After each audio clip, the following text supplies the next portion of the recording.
Hey, it's Scott Petrak, and we're back with another episode of the Brown Zone Coverage Podcast. A lot has happened since we last convened. The offseason program began, and some big names talked to the media. Perry Winfrey was arrested in Texas, and the draft is less than a week away. Here to discuss, as always, is Dave Chudowsky of Go, the WKYC Morning News. How was vacation, Chud? Scott, it was great. Good to get away. Always fun to went down to Florida with the family. So good to get away. Back at it now. But I think that's a great question. I'll give you that. How was my vacation? I think what all the people out there want to know is how much golf have you gotten in since last time we talked, and how's your golf game? That is a good question, Chud. Well, I played 9 holes Wednesday, 18 Thursday, and I played once or twice last week. So you know how it is around here, Chud. You got to take advantage when the weather cooperates in April. I've seen the forecast, and it doesn't look good after yesterday. So I made sure to get out Wednesday and Thursday, and I'm hitting it okay. So decent start to the year, I would say. Yeah, because the thing about you as a golfer is you battle the weather and the Browns schedule. That's a good point. Yeah. So even let's say even the weather was good next at the end of next week, the draft would limit what I could do. Even though, Thursday I could probably get out because the Browns aren't going to do anything. But yeah, it's always juggling, what the Browns are doing. In fact, I was trying to get a golf trip, and you know how it is. You get three guys, three other guys. You're trying to figure out the calendars, and then you got Browns availability and training camp and whatever. So it's a little tight, but you know how it is. When I get a window, I find the golf course. Yeah, no doubt. Well, we're going to get into, like you said, it's a busy week. We're going to get into all that. But first, it just feels weird. Like our Super Bowl has been taken away from us. Another draft without a first round pick. I mean, this is what we live for as Browns fans. The draft night's our night. And then not only do we not have a first round pick, we have to wait till the third round. Yeah, the vibe is definitely different. And, fans got some experience with this last year, right? They didn't have a first round pick because of the Deshaun Watson trade. But it was so fresh because the Watson trade was in the middle of March, right? It went down March 18th. And there was still a lot of kind of reaction to that, fallout from that, where I think that eclipsed some of the draft. Plus, the Browns went into last year's draft having a second round pick. They wound up trading it and didn't draft until the third round, and they took cornerback Martin Emerson Jr. But at least they had a second round pick. So you could think, if you're a fan or if you're media, you could think about, okay, who's going to be available at the second round pick? Now, if you're not drafted until number 74, which is when they're slated to draft, now they could always move up, but I don't expect them to move up a long way. It's just a long wait. I don't think there's any way they draft Thursday night. So then it's, when do they finally get on the clock Friday? It's just a different vibe from all the years past, like you referenced, not having a first round pick, not being in the top 10 or top 5. And I think it feels even different than last year, given a couple of the circumstances. We'll talk a little bit more about the draft. I'm sure we're going to have something next week to do a little more in-depth preview, but we'll end this podcast with something on the draft. So let's make people wait for that, and let's get back into this past week because we got the offseason program going now, right? Yeah, back in the building. Yeah, they started Monday, and obviously it's voluntary, so not everybody's there. Kevin Stefanski gets a little funky saying who's there, who's not, just because a lot of times guys are in and out too. Myles Garrett was here this week. I would not expect Myles Garrett to be at every session of the offseason program. But he was here this week. I think it's a good sign if some of your best players or your best players are here at the start of the offseason program. So it began Monday. We had some availability Tuesday, talked to Coach Kevin Stefanski, talked to Deshaun Watson, Myles Garrett, Amari Cooper, and Greg Newsome II. And those are some big names to trot out, right? Not only have, we all know those names. And then Greg Newsome had been in the news recently, changed agents. There was conjecture. There's a report that he refuted emphatically about his desire to be traded. So it was, I thought it was good availability, for the middle of April, nothing's really going on. The guys aren't even practicing. They're just meeting and working out with the strength and conditioning staff. I thought there was a lot to come from that interview session on Tuesday. All right, well, let's start with Greg Newsome then. And basically, you had mentioned about the report, and I don't want to put you on the spot as far as Scott, it's a tough call because you have to do your job and you have to be correct. But Is there part of you that has an opinion or a feeling of where this really stands? I mean, do you think he really wanted out, or do you trust him at face value where he says he wants to be here? No, that's a great question, Chud. Let me give you both sides. He was adamant, right? Adamant on Twitter, adamant when we talked to him Tuesday that it never, and I asked him specifically, did the frustration ever get to the point where you thought about leaving? And he said no. He said, from the day I arrived, I've always been a guy that wanted to be one place my whole career. Obviously, I'm paraphrasing. So that's the message he wants out there. And, his agent, Drew Rosenhaus, and he changed agents for the third time. He's back with Drew Rosenhaus. He quickly got back to me, and you know how agents are, Chud. Sometimes you get them, sometimes you don't. So I texted Drew when I found out that Newsome went back to him, and I said, has he requested a trade? And quickly got back to me with, never did, happy to be here, and go ahead and write that. So that's certainly the message the camp wants out there. Now, is that message because they don't have any leverage, right? He's 2 years into a 4-year deal, and the Browns have a 5th-year option they could pick up on his rookie contract. That's the reality. But I want to believe Newsome. I don't have any reason not to believe him. But we know that he was not happy with his role last year. We know that when you change agents, that's one reason to change agents is because you're not happy with the person that's representing you, and maybe you think the new guy can help you change your situation. So connecting those dots, I understand connecting those dots, but I'm going to take Newsome for his word, or at his word. But I do understand the conjecture. Now, Newsome tried to make clear the reason he was unhappy with his role last year. It's not necessarily playing in the slot. It's playing a quasi linebacker role. And I think we could have a super long discussion because actually I talked to a former NFL defensive coordinator for the draft this week, and we talked about the nickel position and how it's evolving and how it's so important. But an element of that is being a fit in the run game, and you're almost like a linebacker. And I think Greg just felt that he was asked to do that too much.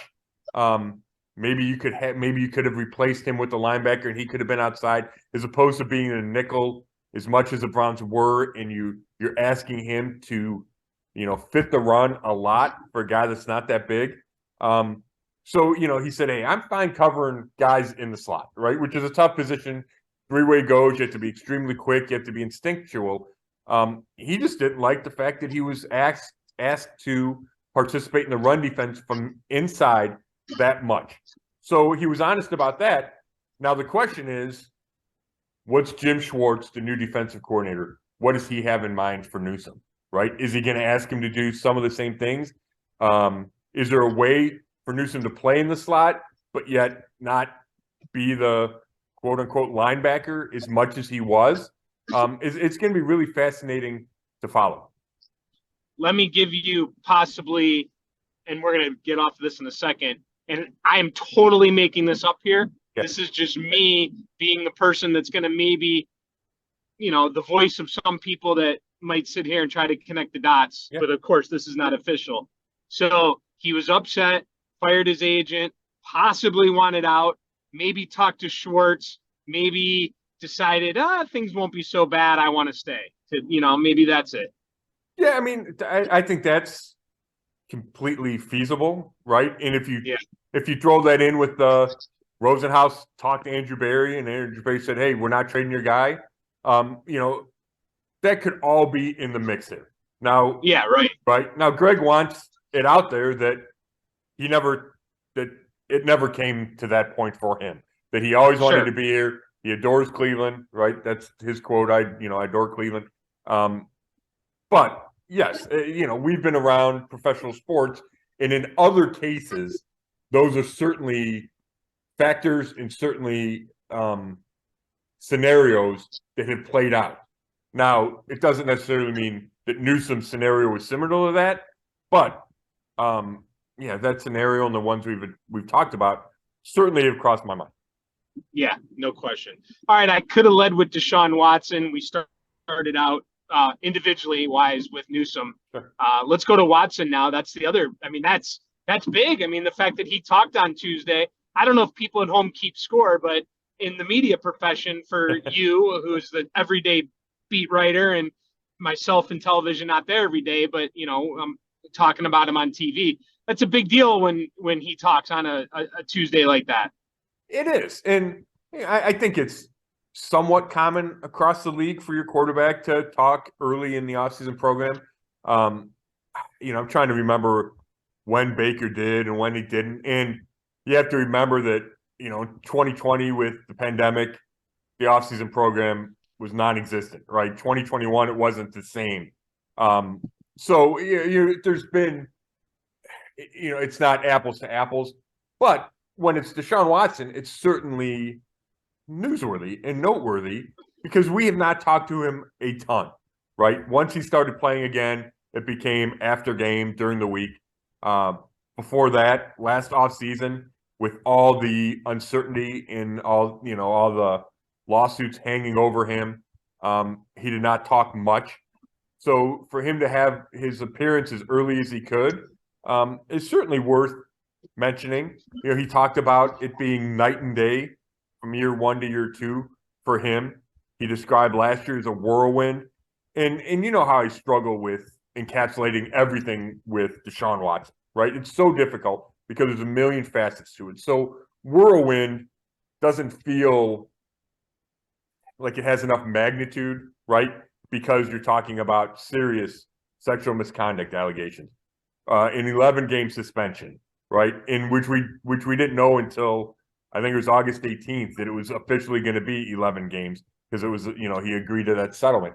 So, but if you take a step back, his point is taken that there was a lot going on for him last year. The trade, the new contract, switching teams, all the, his entire legal situation, new offensive system, all of that. And from a player perspective, I think that's mostly what he's trying to encapsulate. For him, it was a lot going on. A year later, a lot of things have settled down, right? From a legal standpoint, there's two ongoing or pending civil lawsuits. That's it, right? There's no expectation that he faces any more discipline from the NFL. He's known Kevin Stefanski for a year plus. He knows a lot of his teammates. He's had guys down in Houston working out with him starting in February. So he feels more settled. The comfort level is higher. And for him and the organization, with that comes the expectation that he'll play that much better, which he needs to. Did you, and this is maybe an unfair question, but these are things we ask all the time, like kind of how his how he came across. Like what did he seem more relaxed to you? Did you notice anything? No, that's a good question, Chud. I would say not specifically. He certainly didn't seem tense or nervous. So maybe body language. Maybe that's accurate. He did not. The only kind of off-field question he got was about, or legal question he got was about the two remaining cases, and he said, he's leaving that to his legal team. But he also said, I think he said, I'm healthy, I'm in a good spot. Like he used that question to talk about how he felt like he was in a good mental state, right? A good mindset, which I think is interesting. From the cynic in me, which my cynic side is not that huge, I don't think. But the cynic in me, he got asked about being in the community, right? Because he talked about being here for a year and, wanting to be kind of settled in Cleveland and part of the community. So he got asked about that. And he said that he had visited like a charity organization. It was Fatima over by League Park. And he said, not everything has to be on social media, right? Because it had gone under the radar. And then 2 days later, or next day or 2 days later, the Browns tweeted out, right? His whole appearance down in Fatima. So like that, I thought that was kind of funny, right? He's like, oh, everything doesn't have to be out there. And then, okay, well, but in case you missed it, here it is. In case you missed it. Is there anything that we should be keeping our eye on legally that could still weigh in? I mean, is he in the clear as far as everything goes and playing this year, or is there anything that could be a stumbling block? I think from a playing perspective, he's fine. I think there would have to be completely new allegations for the NFL to step in. Now there remains two lawsuits, two civil lawsuits that have not been settled or finalized. Right, last year he settled 23. There was one case remaining from the original set. There was a new one added in October. He was supposed to be deposed, but then there were scheduling issues. I don't know if he's eventually going to have to be deposed in the most recent suit or not. But I don't expect any of that to affect his offseason availability or season availability. All right, let's move on to the other big name that talked, Myles Garrett. What was the headline coming out of there? Is the headline with Myles Garrett just about the Pro Bowl and his injury, or was there anything of more substance? That's mostly what I saw. Yeah, you know what, Chud? I think that's interesting. I certainly thought that was a headline. I wrote about that specifically, but it also tied into the fact that he said the foot that he dislocated, or the toe that he dislocated at the Pro Bowl, right? In February, he's going over the obstacle course. He does something to his foot. He thinks it's broken, winds up only being dislocated. He says it's still nagging him. Now, he doesn't expect it to bother him once the season gets going.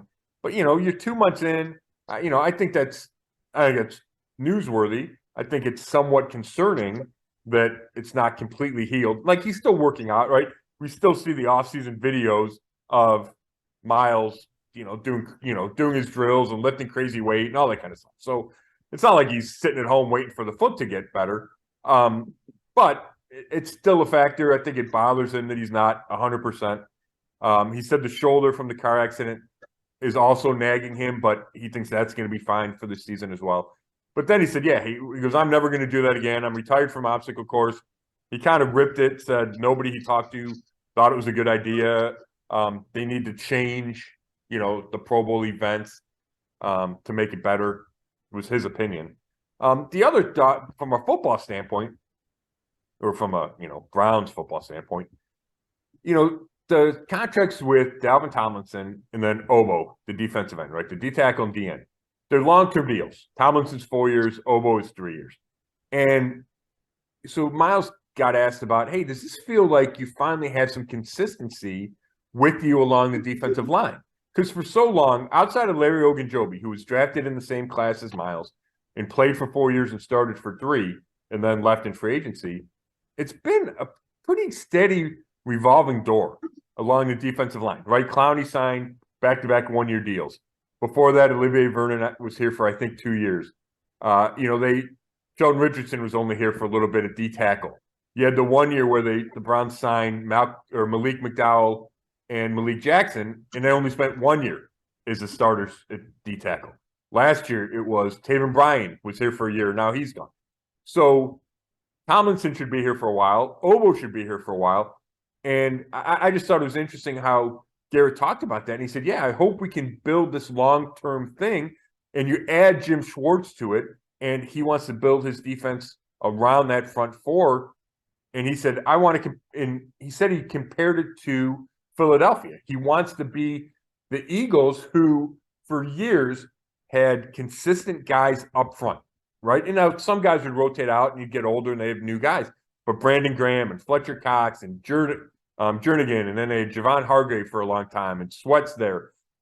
And he said, opponents look at that front four and that D-line, and they fear them. And he goes, that's what we're trying to do. So I thought that was really interesting because you add a couple pieces, you add Jim Schwartz, and I think it kind of changes at least how Miles is hoping the Browns are perceived and how the defensive line plays. Yeah, and the last thing I wanted to say, Chud, about Garrett is he was asked about kind of his mindset. He has a kind of theme for every offseason. And he said, have some fun. And he went into the ups and downs of his career and how, you have to be grateful. And I just think that was interesting for him to go there. I'm trying to make the most out of every moment I have here.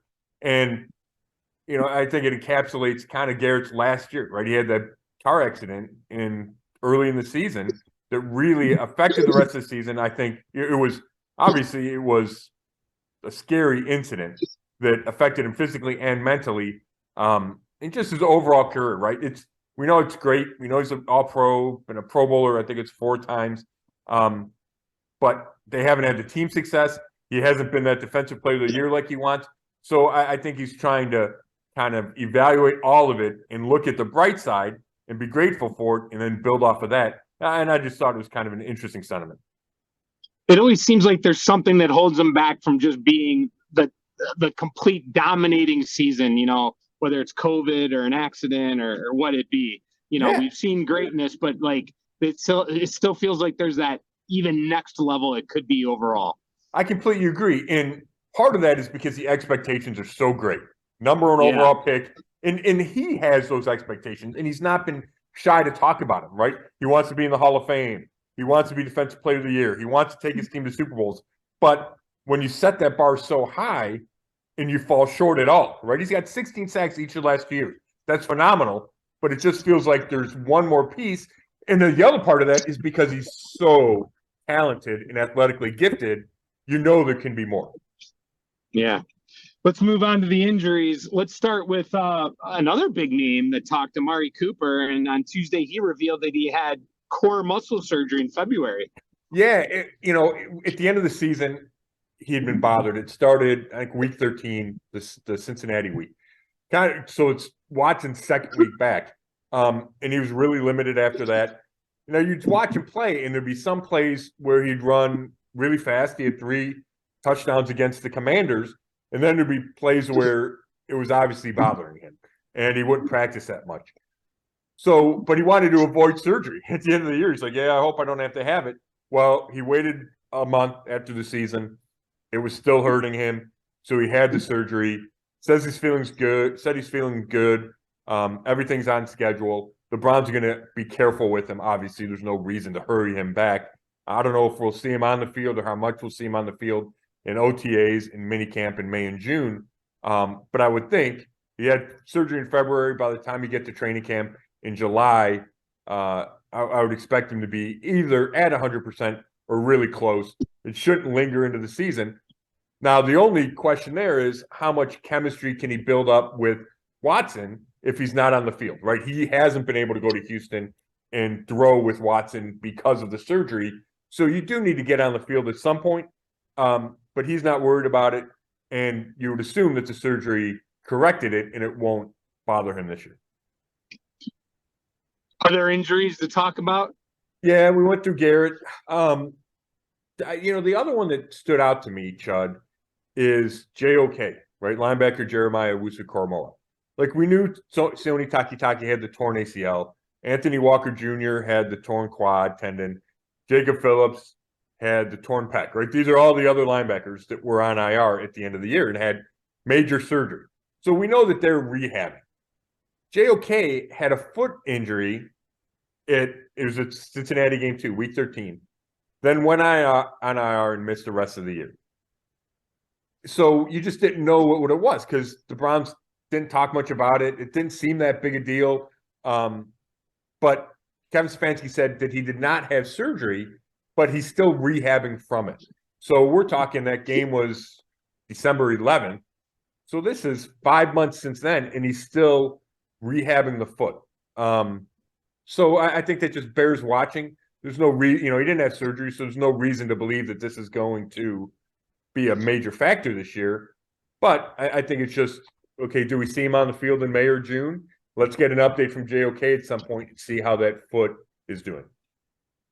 Sure. Any other injuries? No, those are the ones that, I think those are the ones that stood out to me. Yeah. You brought up Stefanski a couple times here. He obviously spoke with the media. What were the big headlines coming out of him? I can't imagine. I didn't read the whole thing. I didn't watch the whole thing. I saw a couple things here and there on Twitter, but I didn't go ahead and read it because I knew you'd update me, and it probably wouldn't be that long of an update. Yeah, I don't have a ton for you there, Richard. I mean, he was fine about, he was fine on Amari Cooper. He's fine on Deshaun Watson. If I had like one thing that stuck in my head was, I think he was asked about the message he gives, right? The team returns. What's your message? And he said, it's April. We don't play for a long time. It's not the time for any Newt Rockne speech, right? So I think it's just a matter of going about your business. They're installing the offense. Yes, the offense will change because of Deshaun Watson's skill set. We don't know how much it'll change yet. They don't know how much it'll change yet. It's just the beginning of all of that. I don't think Kevin Stefanski made a headline, not in my mind at least. Yeah, I pretty much figured that there wasn't. Once I saw the major headline was their goal is to win the Super Bowl, just like all 32 teams. I'm like, all right, yep, I'm done. Exactly. I mean, he did like, he did say that, but he said it with everybody has that same goal, right? He didn't come out and say, oh my gosh, our goal is to win the Super Bowl, and obviously it is. But yeah, there was not much there, which is typical of Kevin Stefanski. Yeah, and to be honest, I'm just being a little hard on him because what do you expect him to say, and what do you really? I don't know. I mean, you're probably not going to get a lot of headlines out of a head coach in April, especially as they're preparing for the draft and everything. Especially not with his personality, right? Some guys, right, like a Rex Ryan, will probably give you something, but this is not the time. This is not the time Kevin Stefanski is going to give you something. But he did talk about Perion Winfrey, though, and what do we know about this situation? Because that is a big headline coming out of the offseason. Yeah, it is. And first of all, from a player perspective, right, this is a guy that drafted in the 4th round last year. I had a lot of hope for. Probably they might still have a lot of hope. That situation is still playing itself out. We're taping this Friday morning.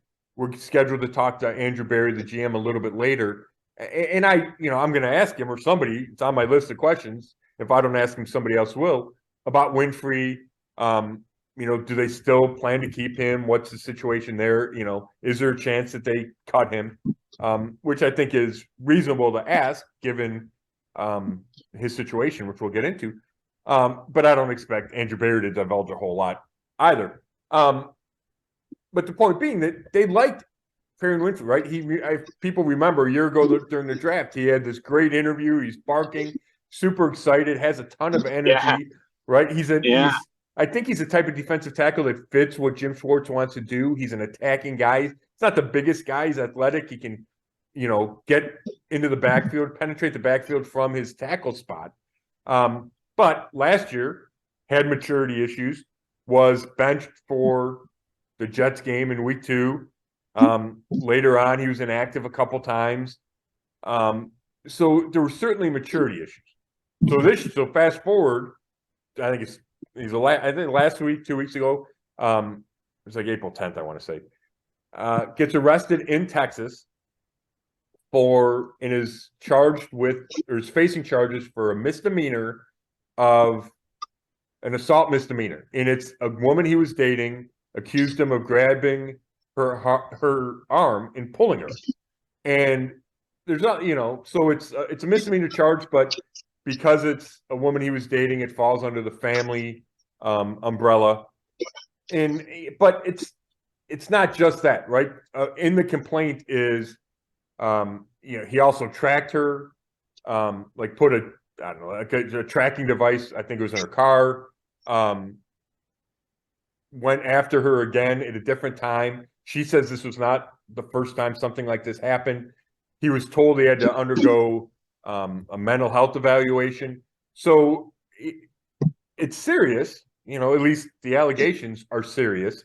It's a bad look for him. It's a bad look for the organization, especially following in the footsteps of everything that the Browns took on with the Deshaun Watson by trading for Deshaun Watson when he faced all his civil lawsuits and the accusations there. So I think it bears watching, Chud, to see how this develops because, yes, the Browns have hopes for Perion Winfrey, but he's not a guy, in my estimation, that they're going to keep no matter what, right? Like they're, you know, how that scale works, right? Your talent and how much a team is willing to put up with.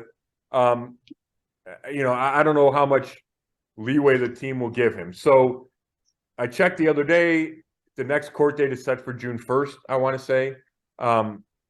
So we'll have to see how it plays out, see if these charges stick, see if he winds up going to court, how that plays out. But, you know, it's not something the Browns wanted to see. And given Winfrey's immaturity issues last year, I think it's maybe one extra level of troubling, right? The allegations in themselves, the assault charge is serious enough. And then you put it on how he was as a rookie, and I think you have to think hard about what to do with him as an organization. Yeah. Speaking of guys that, you know, maybe can get away with stuff or, you know, are on a different level than other guys, our old friend OBJ. That's another, since we've last... Yeah. That's another story that's in the headlines since we last talked. Baltimore Ravens. No doubt. Yeah, now, you know, OBJ, he's a fascinating guy, right? We could talk for hours about him. Now, all his drama, or a great... We have. Right, we have. You're right. Right. A large percentage of his drama is... like, he's not a criminal, right? Like, I'm not saying Winfrey's a criminal, but, right, guys have those kind of serious off-the-field things. Now, Odell had the thing on the plane, but, you know, mostly he's been... fine. Like, that's not it. But he creates this other drama outside of that, right? I just wanted to make that distinction because it's a little different, or maybe it's a lot different. But there's still always something going on with Odell.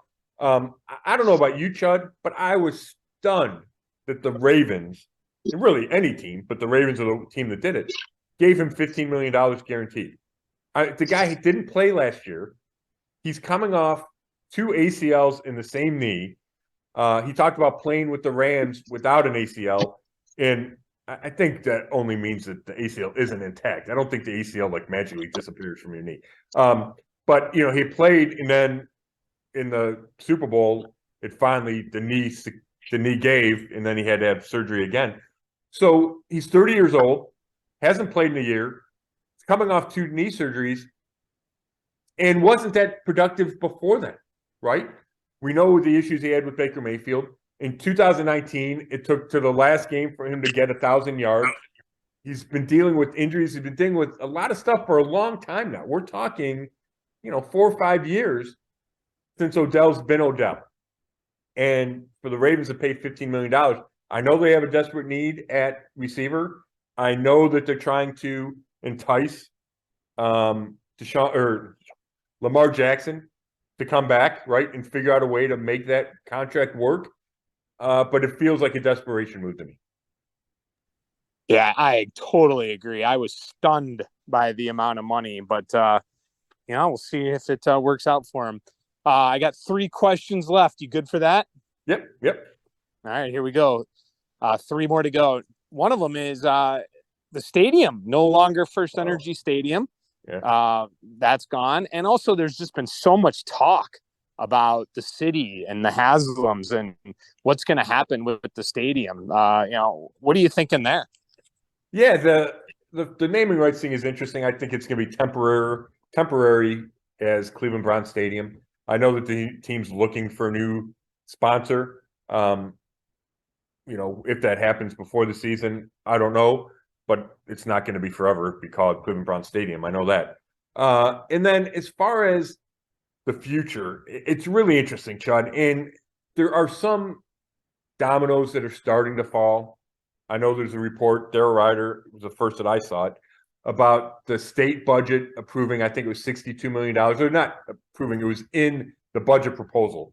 $62 million for part of that lakefront development, right? Which the Haslams talked about for a long time. Politicians have talked about for a long time. The land bridge over Route 2 and turning that area into something more than just the stadium, right? Whether it's residential or business, there needs to be more there, more activity, draw people down to that area, right? Because the lakefront is underutilized, right? We all know that. It's been talked about forever. So it feels like there's momentum toward actually something getting done. Now it's years away. It's a huge process. It's huge money. There has to be agreement with the city and the county and all of that. But at least that's something to watch. Now, I don't want to get into too much because a lot of things have to come together for this to happen. But the stadium is part of that, and the lease runs through 2028. And the Haslam's talked at the league meetings how they want to renovate, and it's going to be huge renovations. The plan is to do it on site with the stadium as it is, but huge renovations to the stadium. They believe it will be part of that bigger lakefront development as opposed to building a new stadium on a different site. That's not the plan right now. It would be more expensive. The Haslam said, where are we going to come up with that money? Meaning, not just them, but the whole city. So the plan right now is to just have major renovations to the stadium. Now, there's a report out there this week that it would cause the Browns to play elsewhere for whatever 2 or 3 seasons because the renovations would be so extensive. I've been told that's not true, that the plan is always to play the games at the stadium while the renovations are going on. Miami is an example that I've had cited to me as they did that. They renovated, I don't know what the stadium's called now. It was Hard Rock Stadium for a while. But the stadium where the Dolphins play underwent significant renovations, but they always were able to play there. And that's the plan now. I suppose that could change at some point, but I don't think that's something for fans to be concerned about. They plan to play on the lakefront. It's just a matter of how long do these renovations take? How much do they cost? How extensive are they? Do they fit into a bigger city county plan? Right? There's a lot of big questions. But I would not be, if I were a fan, I would not be worried about the Browns moving their regular season games. That's not something I'd be worried about right now. Yeah, we reported that as well Yes, over at Channel 3. Yep. And when I first heard that, my first thought was, I just can't imagine 3 years. I mean, listen, this is to a much different degree, but we lost our team for 3 years. That's a totally different scenario. But I mean, people live and die by going and tailgating and going to these games here in Cleveland. I just can't imagine 3 years of taking that away from the fans. That's the first thing that crossed my mind. No way. No, you're exactly right. And I think the Browns are well aware of that. I'm sure the Hasms are well aware of that. That's a very real thing. So, yeah, every time I've talked to anybody about this, it's huge renovations. Yeah. The stadium's going to look a lot different. It might even look like a new stadium, but they're going to play football there. Yeah, maybe a couple games thing is, though, in order to get a huge crowd, you'd have to go to Columbus. But the one thought was, like, in an emergency case, like, we've seen COVID and different things. Like, in an emergency case, maybe you could play at the Hall of Fame Stadium, but where else could you play around here? I mean, that wouldn't be a far drive, right? No, yeah, Canton Stadium isn't that big. Yeah, it's To me, it feels like you'd have to go to Columbus. I just don't think, and who knows, stuff changes, but it just doesn't seem. It just doesn't seem like a viable alternative. But you think that they'll get another naming right for the stadium? Yeah, I have no doubt that they will. It's just a matter of when and who it is and how much they're paying. Yeah. So I have 2 more things for you, and then we're out. I don't want to end on this note, but I do want to bring it up real quick because just what a sad story with Chris Smith. Oh, yeah. I'm glad you did bring it up, Chud, because, the first things that come to my mind are the tragedy before his death at 31 this week, the tragedy where his girlfriend died in the, she was on the highway. He blew out a tire. They're standing to the side of the road and they get hit, or she gets hit and dies a month after giving birth to their baby, right? Like, I remember where I was when I heard about it. I remember talking to Chris about it, and it was terrible, right? The baby girl loses her mom a month after she's born. Now she loses her dad, so it just compounds the grief in the tragicness of the situation. But I don't want to talk about Chris without talking about what just a friendly guy, just the energy that he had. Felt like he was always smiling. He connected with guys throughout the locker room. He connected with media. He was a great guy to talk to. I know teammates love him. If you're on social media this week, just seeing former teammates that he touched, because he was at a lot of different places. Yeah. Seeing teammates he touched around the league talk about what he meant. Baker Mayfield had a really nice post about him. So yeah, it was terrible news. Myles Garrett said, I don't know if he said disbelief. Disbelief, devastating. It's terrible that he's gone as young as he is. Just terrible. I mean, you said it well there. I did see a lot of the athletes and former Browns players or whoever going out, but and I saw you had also mentioned some things on there, and just thinking back to your right, the tragedy that encompasses the entire story is very painful to watch happen. No So, well, thanks for talking about that. That was tough, Scott. But let's end on this note. I had mentioned at the very beginning, we kind of talked about the draft, and we'll talk more about the draft next week. But just make it quick. You don't have to go in depth here. But I guess maybe what in the next week people should be kind of watching for, and it's very difficult. There's no way you can pinpoint who the player will be in the third round at that pick. But maybe, do you think they'll go wide receiver, defensive line? What do you think will be the main position there to look at in the third round?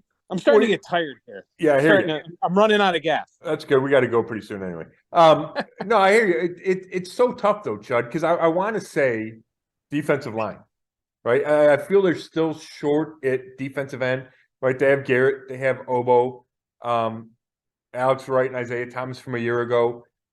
But I feel like they need to add another person. Now, maybe that's a veteran guy that comes in because they're pretty young at that position. D tackle, especially with the Winfrey uncertainty. You have Tomlinson, you have Jordan Elliott, Tommy Togiai, Ben Stilley, Maurice Hurst Jr., Tristan Hill. So they have numbers there, but I'm not sure right now. Right now, Elliott would be the second starter next to Tomlinson. But I could also see him getting younger at that spot. So I would want to say D tackle, but it's so hard when you're not picking till 74, right? And last year, I don't think they went in saying they're going to draft a cornerback with their first pick in the third round. But yet they took Martin Emerson Jr. because he was high on their board. It's a premium position. So, if I had to bet, I'd probably say D-line, although I think linebacker could be the first pick because I feel like they need a healthy young guy there to go along with all the injuries that we talked about earlier, all the injured guys that we talked about earlier. So I think it'll be somebody from the front seven of the defense, but I don't want to say that too strongly because if you're not picking the 74, you have to be so flexible. But I'd be stunned if they don't come out of the draft with a linebacker, two defensive linemen, and a receiver, right? Like I feel like those are four spots that they're almost certain to address. It just depends where in those 8 picks that those positions are addressed. Linebacker, 2 defensive linemen, and a wide receiver? Yeah, I don't want to say that in stone, but I feel like those are the positions that jump out to me. Now, you could throw safety in there too. They're light at safety, and we'll talk about this more next week, Chud, but I think it's fascinating. Like they don't need 8 rookies on the roster, right? And they have 8 draft picks. And I think Andrew Beyer will try to move around the draft. So maybe he trades up from 74 if there's a guy that falls. Maybe he trades a 4th rounder this year for a 3rd rounder next year. He's done that in the past. I think he wants to stockpile more picks in the future. Having said all that, you can still look around this roster and say, well, they're light here. They could add another running back. So I think it's going to be interesting to watch just how many picks they wind up making. And then you start to forecast, okay, well, I can see that guy making the roster. I can see that guy making the roster. So while I think they'll take a receiver, maybe they don't because of Elijah Moore and Marquise Goodwin. Sure. All right. We'll talk more about it next week. But I got to tell you, as you saw there, I was struggling towards the end. I'm exhausted. I was up at 2:30. I already did 2-hour show this morning, and now this. I need a nap so I can be ready for Game 3, Cavs and Knicks tonight. No Scott. kidding. I'm looking forward to that. Well, I do appreciate you fighting through. I did want to mention. I want to mention one last thing. I did. I'm working on some draft stories because they're still not the buzz, but they're still the draft. It's still a big deal. I did one about BW cornerback Anthony Kendall, so you can see it at chroniclet.com. Maybe I'll link to it on brownzone.com as well. But he's, BW Division III. That doesn't feel like an NFL pipeline, but he's really athletic. He found his way into some pro days and opened some NFL eyes. He said he's had a lot of conversations with the Browns. Other teams are showing interest. I don't expect him to be drafted, but he could be signed right after the draft or at least get a tryout in a rookie camp. And he ran a 4.4, jumped 39.5 inches, broad jumped 11.1, put up 225 on the bench 21 times. So he's got the physical traits, and now the NFL is aware of him, and I think it's kind of an interesting story. So Anthony Kendall, and then I'll have some draft features over the, from here until the draft, I'll probably have, 3 or 4 more of those. So BW? Yeah, BW. Yep, he's from Florida, but came to BW. Yeah. I love BW. Did a story on their women's basketball team last year. My daughter takes guitar lessons there. Oh, nice. That's a fantastic school. Sherry Hare is a BW coach. Back in the day, before I was on the Browns, I covered some BW basketball with Sherry. There you go. Yeah, I did a feature great. on them last year. Fantastic program. Yeah, very nice. So I wanted to mention that. Thank you, Chud. Again, go get some sleep. Thanks everybody for listening. This has been another episode of the Zone Coverage Podcast, and you can read all my work at brownzone.com. Thanks a lot.